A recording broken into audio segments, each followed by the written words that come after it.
Well, next to Billy Dodd's Ross County side desperately trying to make up ground at the bottom of the table. They were at Rugby Park to take on a Kilmarnock side who'd lost their last 2 matches. There for us was Brian McLaughlin.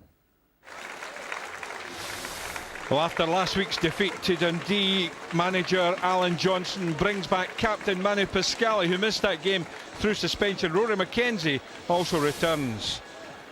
4 changes for Ross County. Darren Barr out possibly until the end of the season with a cruciate ligament injury. Tony Dingwall makes his first start for the Staggies. Jarvis wide. Through ball to Garda, and he goes down. The challenge there came in from Mark Connolly. The claims for a penalty. Not so, says referee Stephen Finney.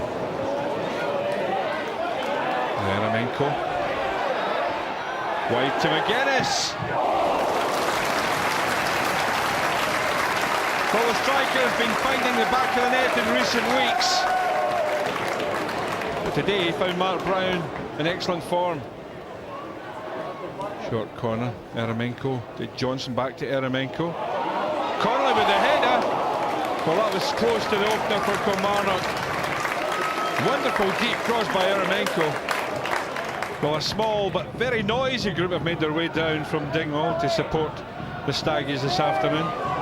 Here's Carey. And it's opening goal! Graham Carey, he's claiming the credit. But it looked as if the ball was clipped onto the crossbar by Craig Samson and then came back off the back of his head and into the net. There's Hamill. And he loses out. Here's another chance. It's Carey again. He has options both sides. And Jarvis. Well, Carey's initial effort saved by Samson. Mistake by Hamill. Carey had options, elected to go alone. It's a good block by Samson. Jarvis's effort deflected wide.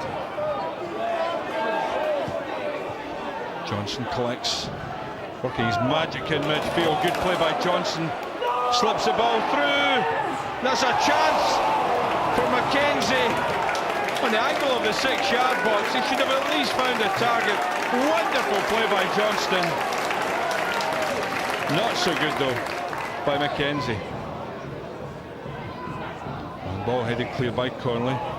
Through ball though, and here comes Gardyne, and he's clean through and goal. This must be the second. It is.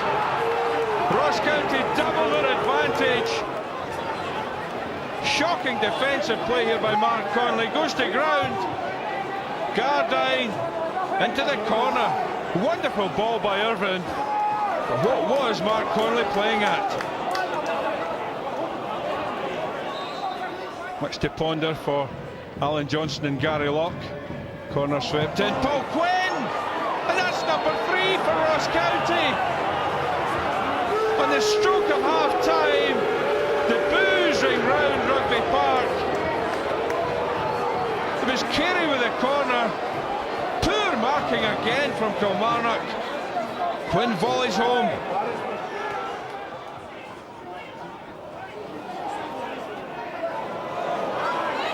Good play by Dingwall once again. Stopped in his tracks this time though. Clip ball in by Carey. Well, again, acres of space in the heart of the Kilmarnock defence. Irvine with a free header. And here's a chance for Connolly. Well, Brown saves and Britton clears the danger. It was Irvine who'd gone to ground. Connolly with a chance. There's Magennis, little options, surrounded by Ross County defenders. He tries himself. That's tipped over by Mark Brown. But when it's not your day, it's not your day.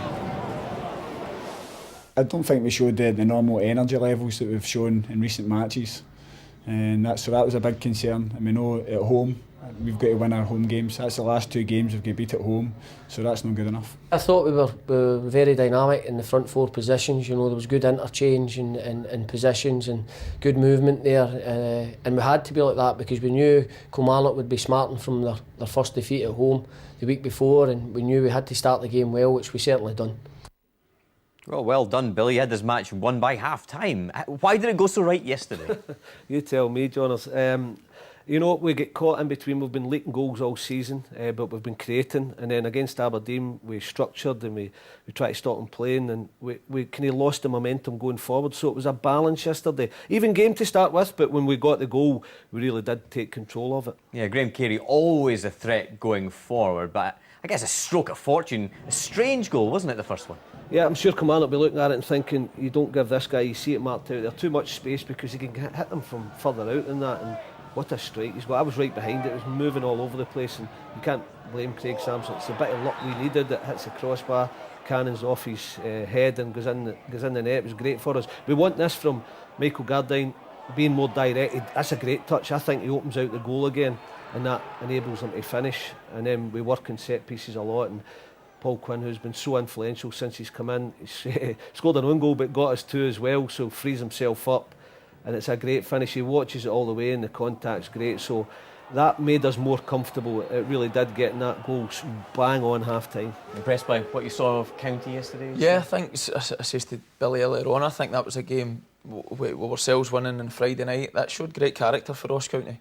They've seen us winning the previous night, and it puts a bit of pressure on. You know, it really does. And as a player, you're always aware of that going into a game on a Saturday. So they've handled it really well, and you can see that they're buying into what Jimmy McIntyre and Billy are doing up there, which is great for them. Billy, how would you sum up the Kilmarnock performance? That was their 3rd straight defeat. I would swap them their points. I said that to their manager and Gary Locke yesterday, and Alan Johnston. 20 points. They've been fine. They've just gone through a little bit in confidence again, lost their last couple, but they'll bounce back. They've got too good a team. Okay.